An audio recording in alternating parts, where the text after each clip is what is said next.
Yo, what's up everyone? This video, we're going to be talking about this right here, as well as this here. So basically, in the previous video, we talked about the foundation, like what in the crap is going on with all this code here. But now we're going to be talking about arguments, and this is an example of an argument. So anytime we call a method, which is, if you guys remember, a method does something, and we have these parentheses, when we put something inside of these parentheses, this is an example of an argument. So hello there is an argument. And this main function that we're defining here, this main method, is expecting an argument that is of type string array. And we're going to talk about how we can use this. So what we're going to do is we are going to, in the Package Explorer, right click our file, and we're going to click show in and then say System Explorer. All right, so this is going to open that Java file in a window. And then what we're going to do is we're going to basically back up a couple of files. So if you don't see this icon right here, what I want you to do is customize toolbar by right clicking and then find the path and just drag that down, drag it up here to right here. Okay, cool. Once you got that, I want you to back up to the project folder. So the hello project is right here in the Package Explorer, and it's right here in our file system. So there's two folders here that you'll see, the source folder and the bin folder. The source folder contains our source code. The bin folder contains our object code, our compiled code. So what we're going to do, we're going to open a terminal. And here's what we're going to do. We're going to basically, in the terminal, change to that directory by using the cd command. And then I want you to basically drag that bin folder to the directory, and it'll type out the location of that. And then press enter. So now when we say ls, we should be in the same folder as mysweetprogram.class. All right, now what we can do is we can run this application from the terminal by saying Java and then just saying mysweetprogram. But you don't put the .class, you just leave it mysweetprogram. And then press enter. And you can see the code executes. So that is how you run a Java program from the terminal. So that's pretty cool. But now what we can actually do is we can make our application a little bit more dynamic by passing some extra info in there. For example, what if we wanted our application to say, hello, Caleb? Well, we could actually come in here and add another argument and say, hey, my name is Caleb. Oops, can't even spell my own name right. But you can see when we do that, nothing happens. It just says hello there. So what in the world is going on? Well, the reason nothing's happening is because we're passing in an argument into our program, but the program's not actually doing anything with it. So if we wanted to actually say, hello, Caleb, what we need to do is we could actually go in here and say, hello, and then put a plus sign, and then say, args of 0.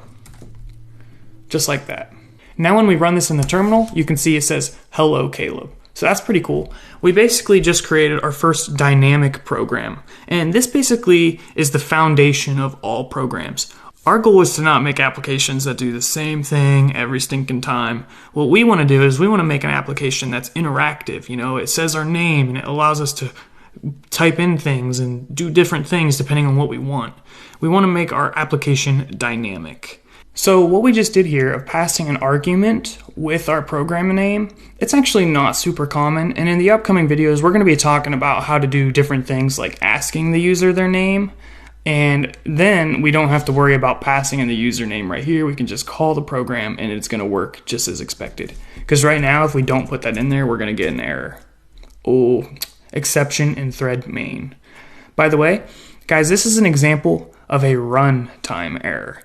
So we were able to run the program, but what happens is that the program crashes. So we didn't get a compiling error like we did over here in this example. For example, if we go in here and we type something wrong and we try to run this thing, well, actually, I'll go back to the terminal here. If we try to run this here, well, now we get a compiling error. Those are two different things. Compiling errors are good because they allow us to fix our code before it runs. Runtime errors are bad because they crash our program and we don't always catch them before it's too late. So I'm going to go back in here and fix this. And I'm going going to save. I'm going to go back in here and run our program like normal. So you understand how to use a command line argument, but just so you guys really understand what's going on here, when we say Java my sweet program, we are basically saying, yo dog, we want to run the main method of this class, my sweet program. So it goes in here, looks for that method. Oh, here it is, main. And here's what we're going to be doing in that method. And then this thing right here, string brackets args, this is what it's expecting as arguments. And it doesn't have to take any, but we can pass arguments. So we could pass multiple arguments. We could say Caleb and, I don't know, Sally. And we're not using that second one here, so it doesn't really matter. But in this situation, we're using that first argument, and the way we get the first argument is with this bracket 0. And this is array syntax, and don't get overwhelmed with that if you've never used arrays, because we're going to be talking about that. The main thing you guys need to understand from this video is what an argument is and how to use command line arguments. Arguments are going to be used all throughout coding, so it's really important to understand. Anytime we call a method, such as this print line method, well, we're passing in an argument. We're passing this entire expression here. So we get hello plus whatever the first array element in this args is. So that's another example of using arguments in our code. So another thing you might want to add in here is arguments. And this is what you pass to a method. Now another term you're going to hear a lot, and I got to get rid of this error. It's driving me crazy. I'm just going to run this. So you can see we get an error here, and that's because we didn't pass in a command line argument, because when we hit this play button, we're not passing any arguments in. So I'm just going to go back and just delete this. All right, so now it should run. Okay, now what I was saying, another term you're going to hear a lot is parameter. And what is a parameter? A parameter and an argument are very similar, but they're not the same thing. You'll often hear them used interchangeably, but I would say if you want to be a really good developer, you'll definitely want to understand the difference. So an argument, as we learned, is what you pass in to a method. So we're passing in hello to the print line method. A parameter, on the other hand, when we define a method, is the variable that's going to store that data. So for example, this main method, we're saying, hey, we want to store the arguments in this right here, a string array called args. So this thing here is expecting an argument, but what this thing is known as is a parameter. And the distinction between those two will become clearer once we start defining methods, but basically we're defining this main method here because we're doing all this prefix stuff, but we're just calling this print line here. We're not defining it. It's already defined somewhere. So when we define a method, we give it parameters. When we call a method, we give it arguments. So these are variables to store arguments. They're part of the definition of a method, and the arguments are part of the calling. And when we say calling, all we mean is we're saying the name and putting these parentheses, which is going to execute the code inside of this method using the argument hello. Now, oftentimes you're going to be using other methods that have been created, and you're going to need to know what kind of arguments they need.